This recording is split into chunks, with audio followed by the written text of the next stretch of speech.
I need answers. I need Kevin Fishbain. Bring in Fishbain. Bring me Fishbain, the senior NFL writer for The Athletic. That's a good fantasy name. Joining us, Bring me Fishbain? Yes. And this smiling man All caps. can be our avatar. What's up, man? How are you, Kevin, from Chicago? Where are you? Are you in Chicago now? Are you at the Bears facility? Where are you, literally, right now? Yes, Rich, the call is coming from inside the building. I'm inside Hallis Hall. We're minutes away from Matt Eberflus, Caleb Williams, and new offensive coordinator and play caller Thomas Brown addressing the media. So I feel like you guys, this is the lead-in to hopefully get some more answers. I'm not that optimistic, but we'll be hearing from the three people on everyone's minds this week in Chicago. So I know the question will be, what can you bring to bear, Thomas Brown? What are you going to do that's different? And I can't imagine it's going to be anything concrete that, the Packers could pick up on. So they're not going to give you anything. But what's your general sense of what the Bears are hoping Thomas Brown brings to this equation, Kevin? Yeah, I think Thomas Brown needs to create advantageous spots for Caleb Williams and the wide receivers. One of the things that Matt Eberflus talked about all the time in the spring was the emphasis to Caleb Williams is get the ball to your skill. They don't say skill players because they don't have enough time. So it's to get the ball to your skill. And you have DJ Moore and Keenan Allen and Cole Kmet and Roma Dunze and DeAndre Swift. But those guys aren't getting the football enough, and they're covered, and the route concepts just weren't working. And Caleb Williams was holding on to the ball too long. The protection wasn't there. Everything was a mess. So I feel like for Thomas Brown, it's simplify things and go back to that point of emphasis of Caleb Williams. You have these guys. Get them the ball. I'm going to scheme them open. I'm going to find ways to get these guys, whether it's using motion. Obviously, Thomas Brown worked with Sean McVay, so maybe we'll see some of that flavor in there. And DJ Moore just hasn't been as effective. Do they need to move him around a little bit?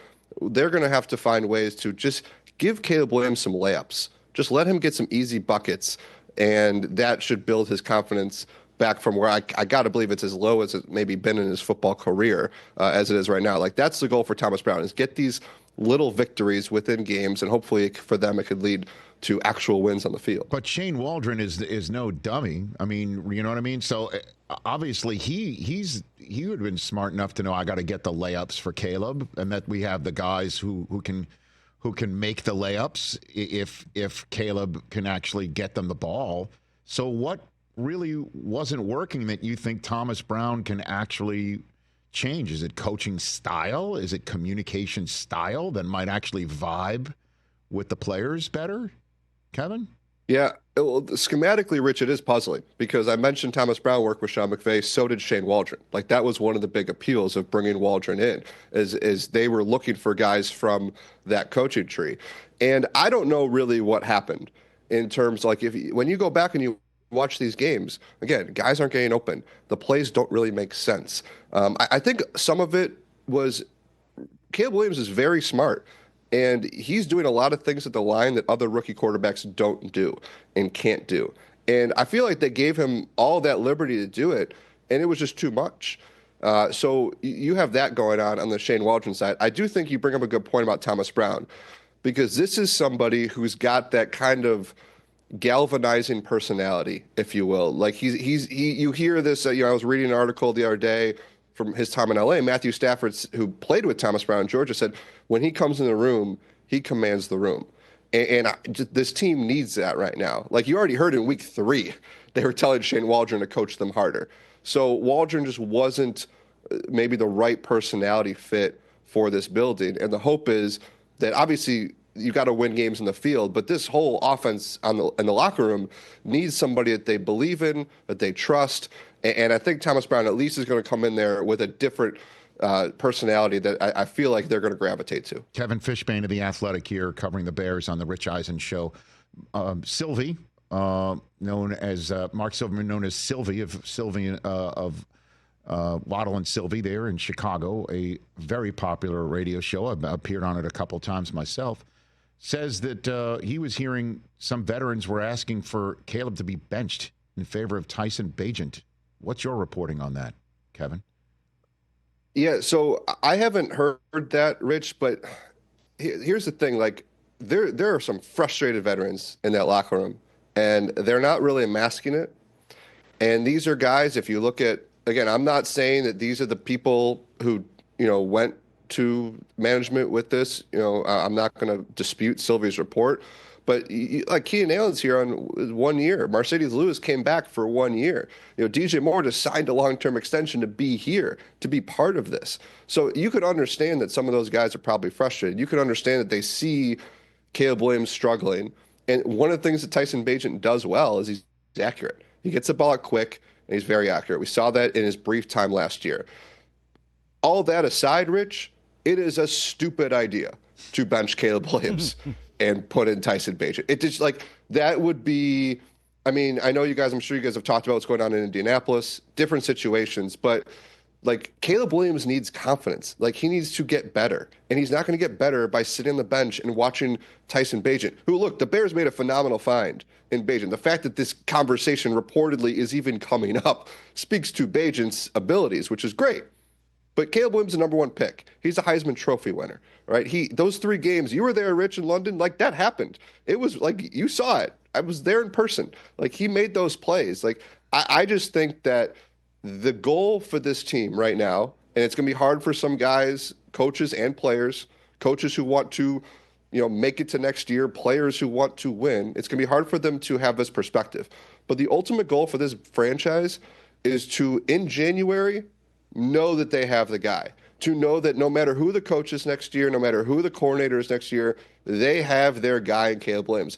And they felt like that when they drafted him. They felt like that coming out of London. I think that they still feel that, but the results aren't there. And benching him is not going to get you anywhere closer to that result at the end of the season. So then let's talk more about a third rail, since clearly Caleb Williams isn't that third rail. The third rail is DJ Moore saying, when he was asked point blank, has the coach, lost the locker room? And he goes, I want to say no. And he does that 48 hours after strolling off in the middle of a play, because either he thought it was over or just was particularly frustrated and just really lost his cool in the moment, and how that's indicative of what's going on between Eberflus and this locker room, certainly in the wake of that Hail Mary. So I ask you, what is the state of that locker room when it comes to the head coach as he's about to make this announcement official shortly? We love when players like DJ Moore are that open. But I think that and he wants to just say the truth, and that could run him into some trouble. Look, I'll say this about DJ Moore, as a side, DJ is not going to win any body language Olympics, right? That's just not, that's just his style. So, I'm sure. I saw it during the broadcast meeting when we were sitting with him, Kevin. Yeah. For sure. That's just his personality. I know. And I saw it. My take on that, Rich, is if you're the highest paid player on the team, you should want that perception to be different. He's a phenomenal player. You never heard, and you still have never heard an ounce about any work ethic issues. But obviously this thing through his lens, isn't working. And this is somebody who put up phenomenal numbers with Justin Fields, who the Bears deemed tradable. And but I do think you bring up a good point about the Hail Mary. I don't want to say that didn't break the team in terms of that's not why Caleb Williams is struggling. That's not why, you got injuries. You do have a lot of injuries going on, but I do think that created this rift. And whether it's team versus Eberflus or offenses versus defense, there have been way too many team meetings. I would love, Rich, to not have to write another article about, they had a team meeting and everyone was having some real talk in there. Go win football games is their job. And there's too much chatter. There's too much talk internally, externally, and it all stems from the way that game ended, but maybe more importantly, the way that Matt Eberflus in the moment just didn't take full responsibility for it's a fluke. It's called the Hail Mary for a reason. We all get it. But there are 100 million different things, right? Maybe not 100, 100 different things the Bears could have done to prevent that from happening, and they did 0 of them. So I think that still is obviously felt in this building. So there's a lot of work that needs to be done to get everybody feeling better. Because one of the reasons they kept Matt Eberflus after last year Ryan Poles said it because the way he captained the ship, the way that when things got really rocky at the beginning of last year, they had the losing streak. He was the one that steadied it. A coordinator resigned, another position coach was let go. He steadied the ship, and in the last last 2 games since the Hail Mary, he has not done that. Yeah, that Hail Mary, again, with Tyreek Stevenson and all that, and, putting, I guess, accountability on the table as a major topic of discussion, then the DJ Moore stroll off in the middle of a play, and then what we saw last week, leading to the offensive coordinator firing. I mean, clearly this team needs a win. But before we get to the here and now, and then I'll let you go because I know you got your press conference to get ready for, Kevin. While we're on the subject of hitting the Wayback Machine, why didn't they hire Kliff Kingsbury? Why did that meeting out here in Los Angeles lead to Shane Waldron anyway? Why did that happen, Kevin? Yeah, Rich, it's a good question, and I mean, the list doesn't even need to start and end with Kliff Kingsbury. They talked to Zach Robinson, and Atlanta. I mean, that's an offense that's looked pretty good this season too. I mean, there's so many things that everybody can relitigate about that search. The process, they blew it. Like, simple as that, they blew it. And I do think Kingsbury was, from what I've heard, was maybe more in play than maybe people thought at the time. But there was a key similarity in a lot of these people that he talked to. Matt Eberflus wanted somebody with the experience of being with the Sean McVays and the Kyle Shanahans. Like, that was a priority. That's my best kind of guess at why it was Waldron over Kingsbury. Now, obviously, there could be personality questions. There could be just little, micro things that happened in the interview that I'm not privy to. But just knowing what they were looking for and the type of offense they were looking for, they really gravitated to these guys who worked with McVay. And it's that old joke from a couple of years ago, like all you had to do is have a cup of coffee with Sean McVay and suddenly you could be a play caller one day. And Shane Waldron did a lot more than that. But there were other guys in that tree that they talked to, other guys who are running offenses who have done a lot better than what Waldron did in Chicago. But yeah, the Kingsbury thing, and you look at what's going on in Washington. I mean, Rich, these are two franchises, you know this so well, that have just been starving for a quarterback, have been starving for success. And for the Bears to see what's happening in Washington and the complete opposite is happening here makes that whole thing sting, and it allows them to be up for questions about why Kingsbury wasn't the guy. Yeah, and it's kind of crazy because they had the Commanders beat. They had them beat. That fourth quarter, Caleb was a real grown man quarterback getting pounded and hanging in there and making plays. And even with that head-scratching play by, on the goal line, instead of giving it to the red-hot DeAndre Swift, had already scored and flipped the game around. They caught a trick play in a way and handed it to a backup center. Balls fumbled. They still recovered from that and scored and took the lead. They would have been 5-2. And I'm sure that's part of what Eberflus is sitting around when he gets a moment to himself. Like, we had that one. We had that one. And now everybody's like, why not Kingsbury? And I'm one of those. It's kind of, it's fair but not fair, but that's the NFL, I guess, Kevin. So last one for you is, can you recall a more high-staked Bears-Packers rivalry game than this one in recent memory? Rich, I'll take you back to 2014. Okay. That was the worst Bears team in terms of drama I've ever covered. This team still cannot hold a candle to some of the things that happened on that team, which says a lot about 2014 Bears. You want to refresh memories on that? Like what? So you had Mark Trestman was the head coach. You had Jay Cutler got benched late in the season. Aaron Cromer got in trouble and had to apologize to the team for talking to a reporter, got leaked out. You had they had they had Martellus Bennett body slammed Kyle Fuller in training camp. It was a mess. It was just beyond. And that team went to Green Bay with a lot of stuff going on. Like, they just got to find a way. And they'd won in Lambeau the year before. And the final score, I think, was like 55-14.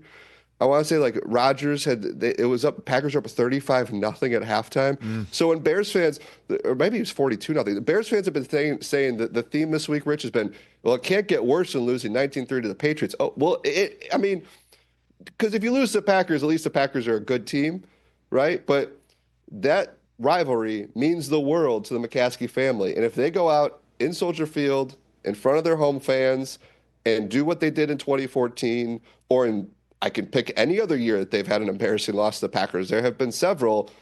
Like, that would be rough. And I don't know how they would respond to that. So, yes, there's a lot at stake for this game. And as you mentioned, Rich, like, it's a weird dynamic here because I've covered Bears teams that have not been good. This team's 4-5, and they have better talent than almost any team here in the last decade, except for 2018, which makes everything so much more confounding. So, yeah, it's a big one because after Green Bay, there's no let-up. Minnesota comes to town, in Detroit on Thanksgiving, travel to San Francisco, travel to Minnesota on Monday night. I mean, it's an absolute gauntlet. And, you know, look, I think everybody on this team they're just like, if they could beat the Packers on Sunday, that is like the perfect way to just for a moment silence everything, to beat your rivals, to get an upset, to get the win at home. But yeah, I mean, I have seen worse here, Rich, which it just speaks a lot to the building. But at least I think this time they have the quarterback. I still think they do. And maybe when this is all said and done, at least he can maybe help them get out of this. Kevin, really appreciate the 2 cents. Knew it would be exactly what we were looking for. You nailed it, and I greatly appreciate it. We'll chat soon. All right, take care, Rich. Got it. It's Kevin Fishbain, fellow Medill School of Journalism graduate from Northwestern by way of The Athletic, right here on The Rich Eisen Show, covering the Chicago Bears. Catch The Rich Eisen Show every single day on the Roku Channel, 12 to 3 Eastern, for free.